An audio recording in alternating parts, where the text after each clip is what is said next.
Yeah. Hello everyone. Today we have Mr. Sai Chothave with us. He has recently joined IIT Bombay to pursue MS in Computer Science and Engineering, also known as CSE. For our viewers, MS by Research in CSE at IIT Bombay is a new program that was introduced in 2020. As there is not much information available about this program, I have requested Sai to share his journey of getting admitted to this program. Sai has completed his BTech in CSE from Sanjeevani College of Engineering, Kopargaon, Maharashtra. Thank you, Sai. Thank you for joining us today. Thank you so much, sir, for your warm welcome. Yes Sai so Sai पहले हम इस बारे में बात करते हैं कि normally लोग एमटेक करना चाहते हैं means people always look for MTech इतना मैं लोगों को जानता हूं in your case what motivated you to go for an MS program So people always choose MTech over MS because the MTech program duration is for 2 years and MS duration is 3 years. Mostly they join because of the 2 year program and they want the placement. But in case of MS, they are preparing the students in terms of research oriented students and R&D industry oriented. That's why. And earlier the because of that the MS cutoff was somewhat less than the MTech. And for the students who are in the range of 1000 to 2000, they get better chance to pursue the MS from old IITs. Okay yeah yes so I think like you are a fresher means you will be graduating in 2021 Yes. तो ये सब तुम्हें पता कैसे चला कि जैसे मतलब अभी ये प्रोग्राम 2020 में ही लॉन्च हुआ है so how did you get to know about this program this So, MSc at IIT Bombay. Yeah. sir, before the GATE 2021, I was unaware of the MS program in IITs. After attempting the GATE paper, it was not gone like what I thought earlier. So I got the lesser rank, 1376.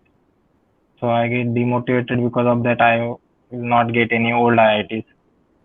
So I researched about that and then come to know about the MS program in old IITs is good than the MTech program even. Then I chosen to fill the form for MS and then got to know the process of MS program is difficult than the MTech. Okay. There is a multiple filters like online test, then written test, then interview. And based on that the selection will happen. Yes. Yes.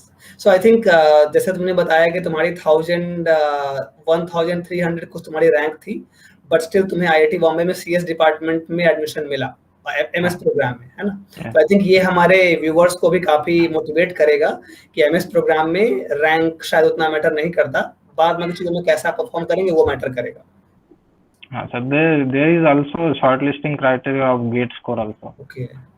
I am along with the student who has the rank 200, 300 also. Okay. Who are more interested towards the research, they always choose for MS over the MTech. Even they get. I know one student who got the MTech program in all old IIT. Still, he chosen to opt for MS program in IIT Bombay. Okay. Yeah. So I think वहाँ भी competition है मतलब चूंकि बहुत सारे लोग opt for research तो वहाँ भी बहुत ज्यादा कंपटीशन है Yes, sir. ठीक है yeah. Yes, Sai. So now we can talk a bit about MS program के बारे में. So could you please tell us about this MS in CSE at IITB? So if you could talk about and maybe if you could compare it with MTech programs.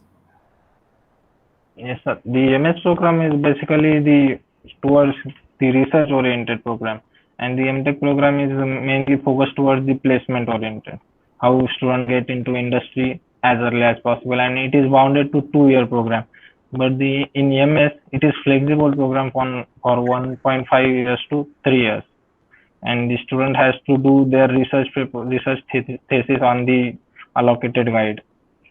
This is the term there, and for MTech student there is not strictly bound up you have to publish the paper, but they can also publish the paper. And I think if you are from IIT, then you should always publish at least one paper. Yeah, true. और MS program में भी दो criteria sir, दो category एक TA and एक RAP category. In TA they are recruiting for the teaching assistantship, and in RA they are recruiting for research assistantship, and I am mainly in research assistantship program RAP. There are some of the programs running under the every IITs. These projects they want some assistant for that projects, and they recruit for some of the students for that position, and I am in that one. Yeah. Yes. So maybe you can show the course website also, and then you can walk us through some of the differences. Like you can show, okay, like TA, RAP, what are these things? You can also show these things on the website, so that you will give the user or the viewers an insight. For MS program, these are the details. The MS, these are some projects running under the IIT Bombay for the MS position. There are less seats for each and every project. You can see that the number of positions are one for some of the program. And I got specifically for the smart test where the 2 positions are available, and these are the professor we have to work under that professors. Okay. And for some of the these are the category. So these are the projects which you will get to work under RAP category. Yes, sir. Yes. Okay. Now we can talk about TA category. Yeah. Yeah, there is 2 categories, the TA category and RAP categories. And these are the program structures of both the categories. They both are some kind of similar, but the work is somewhat different according to, because in TA the student has to work under a professor to lab manual teaching in terms of help the professor for academic, and in RAP you got a position to work under that project. You have to work 20 hours per week, and in TA category you have to work 8 hours per week. Okay. And based on that the stipend they give. And so basically the TA and RA category is also present in the MTech program. Yes. And the TA category in MTech program is bounded to 2 years program, but the RA category in MTech 2 it is a 3-year program, and there is also RAP program where these projects are running under the IIT. Yes. Yeah. Okay so ठीक है, so we can conclude कि यहाँ पे 2 programmes हैं, TA हैं और RAP हैं, और as the name indicates so TA और आरएपी के रोल डिफरेंट है. आरएपी के केस में you will be getting a project on which you will be working during your MS, और टीए के केस में आपका दूसरी ड्यूटीज आपकी होंगी, right? Yeah. Now, if you could talk a bit about the number of years कि जैसे MTech के केस में फिक्स्ड है कि टीए प्रोग्राम 2 साल का होता है, आरए प्रोग्राम 3 साल के होते हैं. तो सिमिलरली अगर तुम ये जरा if you could talk about these things कि एमएस के केस में कितना लगता है नंबर ऑफ इयर्स कंप्लीट करने में, और व्हाट इज द क्राइटेरिया जो इन्होंने सेट किया होगा? हाँ sir, for MS program there is we can see that the maximum duration of fulfilling requirement is 3 years, but the student who has the great R&D oriented knowledge, he can complete that in 1.5 years too. If the professor under which we are doing our thesis, the professor got satisfied with your research paper, then he can declare that you have done your thesis and you are eligible to get the degree. Okay, yeah, so like you highlighted the point that 1.5 to 3 years, so minimum 1.5, yes. Maximum 3 years, so of course, yes, it's a flexible one. You can finish the requirements and you can graduate early. Yes sir. Okay, so क्या तुमने यही सोच के admission लिया कि early graduate करने का मौका मिलेगा? No sir, the IIT Bombay, I am very happy to spend 3 years there. Okay. Yeah, because in your case I can see the motivation. You just finished your bachelor's and then you got an admission from IIT Bombay, so it itself shows कि आपने काफी मेहनत किया अपने life में. So yes, Sai. So Sai, now we can talk about another important aspect कि selection कैसे होता है, क्योंकि एमटेक के केस में आईआईटी बॉम्बे में एमटेक कोर्सेज ऑलरेडी चल रहे हैं डिफरेंट डिपार्टमेंट्स में, तो उसका डेटा ऑलरेडी है और लोगों ने भी बहुत सारे मतलब दिए हैं हेल्प कि कैसे एमटेक एडमिशंस होते हैं. इन केस ऑफ एमएस, और आई थिंक ये एमएस जो ऑफर हुआ है ये सीएस डिपार्टमेंट में 1 साल पहले ही ऑफर हुआ है, तो if you could walk us through कि तुम्हारे केस में सिलेक्शन कैसा हुआ और लाइक कि जब तुम्हारा गेट रैंक आ गया एंड एज यू मेंशन कि you are expecting a better rank, you got somewhat 1300 rank but you are expecting a better rank, तो you got a bit demotivated and then you got to know about MS programs in older और IITs. So फिर तुमने कैसे plan किया और तुमने कैसे इसके टेस्ट वगैरह क्रैक किया? सर मैंने सब एमएस के फॉर्म फिल किए ओल्ड आईआईटीज में, and I got to know the recently launched the MS programming IIT Bombay in CSE department. Then I filled that form, and after getting and I am from OBC category, so I got some chance to get interview shortlist. Okay. Then I think the cutoff was 630, and I have 642 score. Okay. That's luckily I got shortlisted. Yeah. And based on that, first they take the written test, and based on written test plus your gate score, they shortlisted for the students in for interview.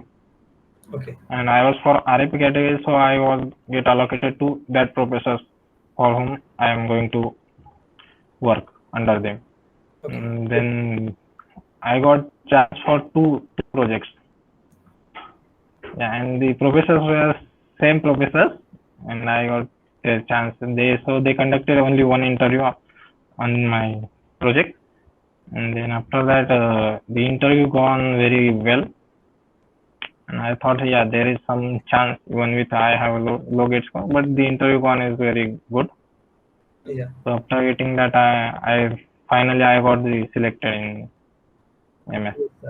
या सो couple of questions जो कि मेरे mind में भी, क्योंकि MS programme मैंने भी आपसे इससे पहले किसी से बात करने का मुझे मौका नहीं मिला था। तो पहली बात तो कि जैसे एमटेक के केस में क्या है कि सीओएपी यूज करते हैं, कॉमन ऑफर एक्सेप्टेंस पोर्टल। इस एमएस का तो आईआईटी बॉम्बे का अपना पोर्टल रहा होगा, ये वहां सीओएपी से तो नहीं हुआ होगा? नहीं सर, ये कंफ्यूजन सबके माइंड में है क्योंकि एमएस प्रोग्राम के लिए अलग होता है, पर आईआईटी बॉम्बे ने सिर्फ ओनली वन आईआईटी है कि जो अपना एमएस का रिजल्ट भी कोप के पोर्टल पे शो करता है। Okay, okay, that's That's the only one IIT. Okay. And after getting that, I accepted the offer, and then I got offer from MS Programming IIT Madras too. Okay, wow, yeah. So But जब apply COEP के portal से किया आपने, इसका मतलब? Yes sir, COEP को portal पे तो मैंने पहले से रजिस्ट्रेशन किया ही था क्योंकि एमटेक प्रोग्राम के लिए मैंने फॉर्म भरे थे। Then I got to know the MS program results also going to be show on the COPE portal for IIT Bombay. Apply अलग भी करना पड़ता है क्या, या सीओएपी पे अप्लाई किया? नहीं, एक ही अपना COPE पे रजिस्ट्रेशन करना बस। अच्छा, वहाँ पे आप चॉइस फिल कर सकते हैं कि मुझे इन प्रोग्राम में अप्लाई करना है। हाँ, हमको अलग अलग आईआईटी के फॉर्म भरने पड़ते हैं, तब फॉर्म में ही मेंशन करना पड़ता है कि तुम्हारी प्रायोरिटी क्या है, तुम एमटेक के लिए अप्लाई कर रहे हो या एमएस के लिए अप्लाई कर रहे हो, वो हमको बताना पड़ता है। ओके, ठीक है। तो जैसा कि आपने बताया कि like there was GATE cut off score था, उसके बेसिस पे लाइक एज यू मेंशन कि योर स्कोर वाज 642 और कट ऑफ 630 था आपको, तो आपको टेस्ट का मौका मिला एटलीस्ट। लेकिन फॉर्म में क्या टीए आरएपी कैटेगरी चूज करना पड़ा होगा कि टीए अप्लाई करना है, आरएपी अप्लाई करना है, वो चूज करने का ऑप्शन रहा होगा? नहीं सर, पहले जब हम फॉर्म फिल करते तो हमको सिर्फ बताना पड़ता है या एमटेक के लिए या एमएस के लिए, फिर तब हमको एमएस बोलना पड़ता है। पर जब शॉर्ट लिस्टिंग होता है तो शॉर्ट लिस्टिंग होने के बाद रिस्पेक्टिव आईआईटी हमको एक मेल करती है हमको किस में इंटरेस्टेड है, कौन सी कैटेगरी में, टीए में चाहिए, आरएपी में चाहिए। अच्छा, बेस्ड ऑन दैट फिर हम प्रोजेक्ट सिलेक्ट करते हैं और फिर उसके बेसिस पे अपना रिटर्न टेस्ट होने के बाद they select the number of candidates for the interview. Okay, तो रिटर्न टेस्ट से पहले कैटेगरी डिसाइड नहीं होती, रिटर्न टेस्ट के बाद मतलब रिटर्न टेस्ट से पहले बस आपको कट ऑफ स्कोर है तो आपको मिल जाएगा टेस्ट का मौका? हाँ सर, और उसके बाद तो इंटरव्यू के लिए वो पूछते भी आपका एरिया ऑफ इंटरेस्ट क्या है, और फिर जो इंटरव्यूअर है उसको हेल्प हो जाए कि कौन से डायरेक्शन में क्वेश्चन पूछने हैं स्टूडेंट को। तो टेस्ट के बाद ओके, तो ठीक है, हम पहले टेस्ट की बात करते हैं। तो ऑनलाइन टेस्ट जो आपने बताया, ऑनलाइन टेस्ट कैसा था? और अगर तुम थोड़ा सा ये भी बताओ कि लाइक सिलेबस वगैरह कैसा था, आपको हेल्प कैसे मिला उस टेस्ट में, और दूसरा कि ऑनलाइन टेस्ट था तो मॉनिटरिंग कैसे हुई, अगर थोड़ा इस के बारे में बात करो। अच्छा, आईआईटी बॉम्बे का एक पोर्टल था कोडतंत्र, उस पर ही उन्होंने टेस्ट ली, और टेस्ट का सिलेबस अपना गेट जो होता है गेट के रिलेवेंट होता है, पर मैंने फेस किया, मेरे को थोड़ा गेट की लेवल और थोड़ा हाई लेवल दिखा, मतलब they are recruiting for MS and they are mainly focused towards the mind which have the PhD के लिए। वैसा थोड़ा लगा, पर सब एक ही समान के लेवल के स्टूडेंट है अपने साथ, इसलिए या अपने को हमको ऐसा कहा है तो बाकी को भी गया होगा, तो उतना था। फिर बाद में कट ऑफ भी आई थिंक 44 मार्क्स का पेपर था और कट ऑफ भी 17 to 18 मार्क्स था। Oh, And there is no negative marking, but there is a MCQ and NET type question. of which type? NET, we have fill in the blanks type. Okay okay okay, जैसा gate में भी आता है कि जहाँ पे हमें numeric हाँ। आंसर टाइप करने होते थे। यहाँ पर निगेटिव मार्किंग नहीं थी। नेगेटिव मार्किंग नहीं था। ओके, तो इसकी जैसे अगर आपको like since you have appeared for GATE भी आपने दिया, फिर आपने आईआईटी बॉम्बे का भी टेस्ट आपने दे दिया, तो अगर आपको बताना हो कि लाइक की तैयारी कैसे करनी है तो क्या बताओगे आप कि अगर इस टेस्ट के लिए एमएस के टेस्ट की बात हम करें तो उसके लिए किसी को तैयारी कैसे करनी चाहिए? एमएस के टेस्ट के लिए हमने तैयारी की होती गेट के लिए, तो उसके हम अभी शॉर्ट नोट्स होते, तो मैंने मेरे शॉर्ट नोट्स रेफर किया और इनका फोकस ज़्यादा तो प्रोबेबिलिटी और ऐसे टॉपिक्स में मैथ्स ओरिएंटेड होता है, तो उस पर हमको ज़्यादा फोकस करना पड़ता है। और टेक्निकल वो ज़्यादा डीप में भी नहीं पूछते, ओवरव्यू भी लेते हैं, हाँ कि स्टूडेंट को पता है हाँ हाँ है ऐसा इतना इतना है। ओके ओके, तो ठीक है। और ये आपने बताया कि उनका अपना एक पोर्टल था, उस पर टेस्ट हुआ, 44 मार्क्स के थे। कितना मिनट का, कितने घंटे का टेस्ट था ये टेस्ट 1 आवर का था। 1 आवर का था और 44 मार्क्स के क्वेश्चन थे जिसमें कि एमसीक्यू और एनईटी टाइप क्वेश्चन थे। हाँ सर। कितने क्वेश्चन थे लगभग रफली कुछ? ओके, नॉट याद नहीं आ रहा था। और एमसीक्यू में सिंगल चॉइस करेक्ट था या मोर देन वन चॉइस भी करेक्ट था? सिंगल चॉइस था। सिंगल चॉइस था। ओके, अब हम बात करते हैं एक इंपॉर्टेंट एस्पेक्ट की, मॉनिटरिंग कैसे वो लोग कर रहे थे कि अगर टेस्ट अगर है, you do not need to talk about कुछ कॉन्फिडेंशियल उनकी बात नहीं करेंगे, लेकिन एक बेसिक आइडिया कि वो मॉनिटरिंग कैसे कर रहे थे। सर मॉनिटरिंग में ऑडियो भी था, वीडियो भी ऑन था, और firstly they told that the screen sharing is also there. Okay. But later they told you can stop the screen sharing because the bandwidth consumption will be high for this time. And then you can't switch the tab also for any mark. Okay, you can. Yeah, I think the platform is very good. Yes, platform is very good. So that was IITB platform itself. Yes sir. Okay. Okay, और मान लो कि test के बीच में जैसे मुझे कुछ अगर problems आए तो उसके लिए उन्होंने क्या सिस्टम रखा था कि अगर कुछ तो उन्होंने ब्लॉक वाइज सुपरवाइजर भी दिए थे जो हमको देखेंगे, कुछ क्वेरी आती तो कांटेक्ट कर सकते हैं, उनको भी मैसेज भी कर सकते हैं। और कांटेक्ट हम पहले से कुछ प्रॉब्लम आया उनके साथ, अब हमारे साइड से तो हमको पहले ही उनको अपना नंबर देना पड़ता है। ओके, कुछ प्रॉब्लम होगा तो कांटेक्ट कर लेंगे। ओके ओके, मींस उन्होंने एक रखा था सॉल्यूशन, मतलब एक वेल डिफाइंड मैकेनिज्म था जिससे आप प्रॉब्लम सॉल्व कर सकते थे। अगर किसी को कुछ प्रॉब्लम अगर आया तो हम कर सकते थे, राइट? हाँ सर। या ठीक है, यस आई, तो आई थिंक ये सब चीजों से मुझे भी काफी कुछ सीखने को मिला, और जैसा आपने बताया कि तो इससे काफी लोगों को और भी फायदा होगा। तो ठीक है, टेस्ट के बाद आपने बताया कि टेस्ट के बाद आपको ये चूज करना था कि टीए कौन सा चूज करना है, राइट? हाँ सर। ओके, तो उसके अकॉर्डिंग आपके, तो मान लो कि किसी ने टीए चूज किया तो टीए का इंटरव्यू होना था या नहीं होना था? टीए वालों का इंटरव्यू हुआ? हमको दो एटमोस्ट क्या दो सिलेक्ट करने थे। सो एक तो टीए में 3 कैटेगरी थे, intelligence system, theoretical system and computing system. Okay, REP में 5 प्रोजेक्ट्स रन हो रहे थे आईआईटी बॉम्बे के अंदर। फिर हमको कोई तो 2 चॉइसेस देनी थी जिसमें हम गेट स्कोर के कट ऑफ के बेसिस पे और हम शॉर्टलिस्ट हो और फिर इसके बेसिस पे इंटरव्यू हो। तो कोई 2 का मतलब मान लो कि अगर आरए का 2 हुआ तो हो गया, मैं 2 ही चूज कर सकता हूँ, कोई 2 ही प्रोजेक्ट। हाँ। ओके, मतलब वहां टीए में जो 3 आपने बोला उस 3 और यहाँ जो 5 है, इस 5 मिला के आपको 2 चीज चूज करना है। मतलब 8 चॉइस में से 2 चॉइस करना है। Okay okay, yes. तो और आई थिंक उन्होंने ऑलरेडी प्रोजेक्ट्स उन्होंने पब्लिक करके रखा था, तो you can go through the list and you can make up your mind कि मुझे क्या अच्छा लग रहा है और कहाँ मैं फिट बैठ पाऊंगा। और पोजीशन भी दे मेंशन, कितने पोजीशन है कौन से प्रोजेक्ट में। हाँ, तो आई थिंक उन्होंने काफी चीजें उन्होंने पब्लिक करके रखा है ऑलरेडी, सारी की सारी इन्फॉर्मेशन। यस, ठीक है। तो टीए वालों का भी इंटरव्यू हो रहा था, मान लो टीए उनका भी इंटरव्यू, आपको पता है उनका इंटरव्यू हुआ, और ये आपने 2 क्या-क्या चूज किया था? आपने 2 मैंने दोनों आरईपी चूज किया था। मेरे को रिसर्च में था थोड़ा, तो प्रोजेक्ट के अंडर काम करना तो वो ठीक लगा था, इसलिए वही चूज किया। ओके, दोनों तो आपका ओके ठीक है। तो टीए वालों का इंटरव्यू हुआ, आपको आइडिया है इस चीज हाँ, का? टीए वालों का भी इंटरव्यू, जो एमएस के लिए उनका सबका इंटरव्यू हुआ, और एमटेक के आरए वालों का भी इंटरव्यू हुआ। Yes yes, right right. Okay, so अब हम इंटरव्यू से बात करने से पहले जस्ट मैं समराइज करना चाहूंगा कि लाइक जैसे आपके केस में पहले गेट स्कोर के बेस पे फिल्टरिंग हुई, उसके बाद फिर आपका एक ऑनलाइन टेस्ट हुआ 1 घंटे कुछ का, और फिर उसके बाद आपको इंटरव्यू के लिए शॉर्ट लिस्टिंग आई, जिसमें कि आपने 2 आरएपी चूज किया था आपने, और फिर आपका इंटरव्यू हुआ, right? Sorry, I think test 3 hours का था। टेस्ट 3 आवर्स का? या गॉट इट, 3 आवर्स का टेस्ट था, sorry. 3 hours just for 44 marks question?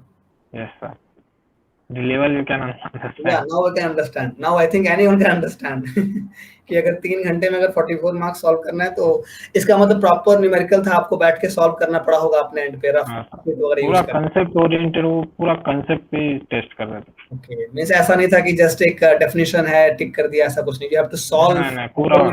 Find an answer. Okay, हाँ yeah so I think it talks about कि हाँ उन्हें लोग चाहिए थे those who are mainly research oriented, कि जो रिसर्च अच्छा कर सके और जिनका बेसिक उनका अच्छा हो। हाँ राइट, यस सर। सो साई, थोड़ा अगर आप इंटरव्यू के बारे में आप बताओ, I think that is the only component left of your selection procedure. Interview के बारे में आप जरा बताएं कि इंटरव्यू फिर आपका, और आपने बताया कि आपने 2 आपने चूज किया था प्रोजेक्ट, और आपका इंटरव्यू आपका एक ही हुआ था क्योंकि दोनों के फैकल्टी सेम ही थे। Yes sir. हाँ, इंटरव्यू जरा आप बताइए कि इंटरव्यू ऑनलाइन हुआ, पहली बात तो ये क्लियर है, कैसा हुआ वो हाँ जरा बताइए। सर, इंटरव्यू में मेरा इंट्रोडक्शन होने के बाद उन्होंने पूछा कि तुमने बीटेक में क्या प्रोजेक्ट किया। उनका जो सॉफ्टवेयर बेस्ड प्रोजेक्ट था, इसलिए उन्होंने पूछा तुमको नॉलेज है क्या सॉफ्टवेयर कैसे, मतलब बैक एंड फ्रंट एंड कुछ नॉलेज है क्या। फिर मैंने अपने बीटेक प्रोजेक्ट के बारे में थोड़ा बहुत ओवरव्यू से ही बताया। फिर वो बोले ठीक है। फिर उन्होंने पूछा तुम किस में इंटरेस्टेड हो, किस में हम इंटरव्यू से आपको क्वेश्चन पूछे। तो मैंने अपना एक फेवरेट सब्जेक्ट चूज किया। फिर उन्होंने उस पर ही क्वेश्चन किए। उसमें जब आप चूज करते हो कोई भी सब्जेक्ट, तो आपको उसमें पूरा नॉलेज होना चाहिए, क्योंकि आपके सामने आईआईटी के प्रोफेसर थे, दे नो एवरीथिंग मोस्ट। तो उसके बेसिस पे उन्होंने मतलब अच्छा कुछ डीप में ही पूछा। उतना होना चाहिए आपको नॉलेज आपके फेवरेट सब्जेक्ट में। मतलब कोई तो एक सब्जेक्ट आपको ऐसा रखना ही चाहिए गेट में भी, कि आपका वो सेफर साइड है, और आप कुछ भी कर सकते हो, पता हो सकते हैं आंसर। और कुछ पता नहीं होते तो सपोर्टिव भी होते हैं प्रोफेसर, वो भी थोड़ा बहुत हेल्प करते हैं। हाँ हाँ, ऐसा हो सकता है, ऐसा हो सकता है, बिकॉज उनको भी पता है कि स्टूडेंट अभी ही गेट से आया है, उसको भी इतना पता होगा, ज्यादा भी नहीं। तो इतना प्रेशर भी नहीं रखते, फ्रेंडली होता है इंटरव्यू। ओके, तो इंटरव्यू कितनी देर का चला लगभग, आपका इंटरव्यू कितने घंटे चला? मेरा इंटरव्यू 20 to 25 मिनट चला था। 25 मिनट्स का था, ओके। तो मेनली वो मतलब ऐसे ही ओरली क्वेश्चन था, या वहां पे कुछ आपको सॉल्व करवाया गया था, या प्रोग्राम लिखने कुछ, मतलब ऐसे ही चल रहा था ओरली ही? बॉम्बे का इंटरव्यू तो मेरा ओरली हुआ था। तो जो एक बार मैंने मद्रास का दिया, उनका थोड़ा लेवल थोड़ा हाई था। उनमें इंटरव्यूअर के पैनल भी 3 से 4 थे, और क्वेश्चन वो होने के बाद उनका एक प्लेटफॉर्म भी था। एक कोड देंगे आपको, कोड का एल्गोरिदम लिख के दिखाने का है उनके प्लेटफॉर्म पे, स्क्रीन शेयर करके। Okay okay okay. तो यहाँ ये सारी चीजें नहीं हुई, यहाँ बस आपको कॉन्सेप्ट पूछ रहे थे? हाँ, सिर्फ ऑनलाइन वर्बल। ओके, तो यहाँ अगर मान लो किसी को अगर आपको बताना हो कि इंटरव्यू की तैयारी कैसे की, या आपने कैसे की, जैसे आपका रिजल्ट आ गया तो लगा कि आपका इंटरव्यू होगा, तो आपने तैयारी कैसे की और कैसे कॉन्सेप्ट रिवाइज किया, क्या क्या किया आपने फिर? हाँ सर, मैंने तो अपना फेवरेट सब्जेक्ट चूज किया था। तो फिर मेरे उस पर डिटेल नोट्स निकाले थे गेट के प्रिपरेशन के टाइम। फिर मैंने वो पूरे स्टार्ट टू एंड सब रीड करके रखा था। इंटरव्यू होने वाला है इसलिए पूरा एकदम परफेक्ट रखा। मतलब कोई भी सवाल पूछो, हाँ ठीक है, मैं दे दूंगा आंसर। और बॉम्बे के प्रोफेसर का एक बहुत अच्छा था कि उन्होंने पूछा आपने जो टॉप सब्जेक्ट सिलेक्ट किया उसमें भी आपको सब टॉपिक कौन सा ज्यादा इंटरेस्टेड। फिर मैंने 4 to 5 इंटरेस्टेड सब्जेक्ट लिए, फिर उस पे ही क्वेश्चन किए उन्होंने। Okay, means they gave you the freedom to choose an area of your interest. Yes. Okay. तो क्वेश्चंस कैसे थे, मतलब मैं सीएस का नहीं हूँ, शायद मैं उतना नहीं समझ पाऊंगा, बट लोग समझ पाएंगे शायद हमारे व्यूवर्स। अगर आपको एक एग्जांपल देना हो ज्यादा, तो क्या कैसे क्वेश्चंस आ रहे थे इंटरव्यू में, अगर एक हाँ सर, एग्जांपल अभी देना। बेसिकली मैंने तो कंप्यूटर नेटवर्क्स मेरा सब्जेक्ट चूज किया था, और जो मेरे सामने जो फैकल्टी मेंबर्स थे, they both are PhD under the networking also. Okay. फिर उन्होंने पूछा स्पेसिफिकली कौन सा, फिर मैंने बताया कि फ्लो कंट्रोल, एक्सेस कंट्रोल, ऐसे सब पार्ट बताया। फिर उन्होंने ऐसा ही पहले कंपेयर करो क्या होता है, कैसे होता है, नेटवर्क में कंजेशन कंट्रोल कैसा होता है। फिर प्रैक्टिकल नॉलेज पूछा, सपोज सर्वर है, सर्वर डाउन हो रहा है, रिस्पॉन्स नहीं आ रहा है, तो उसकी क्या क्या वजह हो सकती है। ऐसे इन जनरल प्रैक्टिकल नॉलेज भी वो टेस्ट कर देते हैं कंसेप्ट के साथ। Okay, yeah means we should know how to use your knowledge, कि जो मैं जानता हूँ उसको कहीं अप्लाई भी करने आना चाहिए हमें। Yes sir. तो आई थिंक इस तरह से 20-25 मिनट आपका इंटरव्यू चला, और फिर इसके बाद फिर वो रिजल्ट आया होगा, और then finally you got selected, right? हाँ सर। ठीक है, तो आई थिंक आपने काफी अच्छे से आपने हर चीज को समराइज कर दिया। इससे अगले आने वाले काफी जो बैचेज होंगे उनको बेनिफिट मिलेगा, और they will also get to learn from your experience. So so I think हमने टेस्ट वगैरह के बारे में हमने बात कर ली। अब अगर you means like of course you have not joined the course, class आपके शुरू नहीं हुए हैं, लेकिन आपके माइंड में एक चीज होगा ना कि कोर्स स्ट्रक्चर कैसा है। मैं तो अगर आप थोड़ा उस बारे में बता सको इन ब्रीफ। ऑफ कोर्स हम जानते हैं कि आपका क्लास स्टार्ट होगा तो आपको ज्यादा बेटर आइडिया हो पाएगा, बट अगर आप अभी कुछ बताना चाहोगे कोर्स स्ट्रक्चर कैसा है मतलब एमएस में, तो आप क्या बताना चाहोगे? कोर्स स्ट्रक्चर में सर हमको फर्स्ट सेमेस्टर से ही हमको इलेक्टिव चूज करने होते हैं, हमको कौन सा एरिया चाहिए, कौन से सब्जेक्ट चूज करने हैं। और आई थिंक हमारे जो प्रोफेसर है अंडर हम जो काम कर रहे हैं अभी, RAP में फिक्स होता है 3 साल के लिए, मेरे वही प्रोफेसर के अंडर में काम करूंगा। और दूसरी कैटेगरी और TA कैटेगरी, और TA category the student has freedom to choose their yes, guide. Yes. So based on the what guide suggests, based on that we should choose our electives. हाँ, okay. सो जो जो certain number of courses जो fixed हैं वो तो करने ही करने हैं, और उसके हाँ बाद डिपेंडिंग अपॉन जो आपके प्रोजेक्ट की रिक्वायरमेंट होगी आप कोर्स चूज करोगे। हाँ, एक क्रेडिट होते हैं, वो उतने क्रेडिट हमको पूरे करने होते हैं बस। यस। सो आई थिंक ये सारी की सारी चीजें कोर्स मतलब वेबसाइट पे भी दिया हुआ है। We can add the link of these courses in the description of the video, उससे भी लोगों को फायदा होगा। So thank you very much, thank you for sharing your experience with us. Yes sir, thank you so much.